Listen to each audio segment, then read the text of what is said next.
Hello everyone and welcome back to my channel Edmond Mindaros, and for today's quick tutorial and I'm going to show you guys on how to turn off the caps lock notifications on your Windows 11 or Windows 10 computer.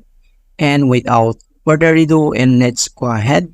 So all you have to do is to open up on the search menu, and then dito ay kailangan mo lang i-type yung settings, and then click mo lang dito yung open. And the next step ay kailangan mo lang i-select dito yung accessibility. So, i-click lang natin yan. And then dito sa accessibility, scroll down. And then dito lang sa interactions under nito ay kailangan mo lang i-select dito yung keyboard. Ito siya. So, i-click lang natin yan.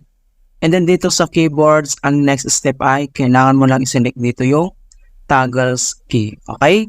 So, kung paano ba natin i-disable yung caps lock notifications, dito sa right side ay kailangan mo lang i-turn off dito yung kanyang button. Okay, so click lang natin yan. Ibig sabihin naka-disable na siya or naka-turn off. Kung gusto mo naman itong i-enable ay click mo lang itong button niya and then naka-turn on na siya.